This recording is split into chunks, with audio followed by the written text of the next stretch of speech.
আবারও ইউক্রেনের president Vladimir জেলেনস্কিকে সতর্ক করেছেন মার্কিন প্রেসিডেন্ট ডোনাল্ড ট্রাম্প। বলেছেন, কোনোভাবেই রাশিয়াতে হামলা নয়। যুদ্ধ পরিস্থিতি মোকাবেলায় যেই ইউক্রেনকে অস্ত্র সরবরাহ করছে মার্কিন প্রেসিডেন্ট, তাকেই কেন সতর্ক করলেন তিনি? কোন গোপন কৌশলে পা বাড়াচ্ছেন ট্রাম্প? রাশিয়ার রাজধানী মস্কোতে হামলার পরিকল্পনা থেকেই ইউক্রেনের প্রেসিডেন্ট ভ্লাদিমির জেলেনস্কিকে সরে আসার পরামর্শ দিয়েছেন যুক্তরাষ্ট্রের প্রেসিডেন্ট ডোনাল্ড ট্রাম্প। তার মতে, মস্কোতে হামলা চালানো জেলেনস্কির উচিত হবে না।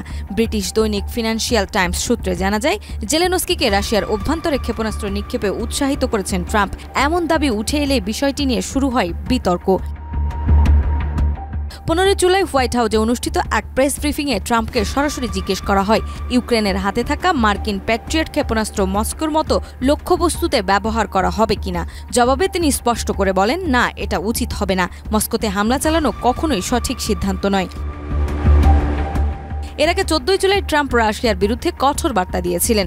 রাশিয়া যদি 50 দিনের মধ্যে ইউক্রেনের যুদ্ধবিরতিতে না আসে, তাহলে তাদের বিরুদ্ধে চরম অর্থনৈতিক নিষেধাজ্ঞা জারি করা হবে। তবে এই যুদ্ধে তিনি ইউক্রেনের পক্ষ নিচ্ছেন কিনা এমন প্রশ্নের জবাবে ট্রাম্প জানান, আমি কারোর পক্ষই নিচ্ছি না। আমি শুধু চাই মানুষ হত্যা বন্ধ হোক।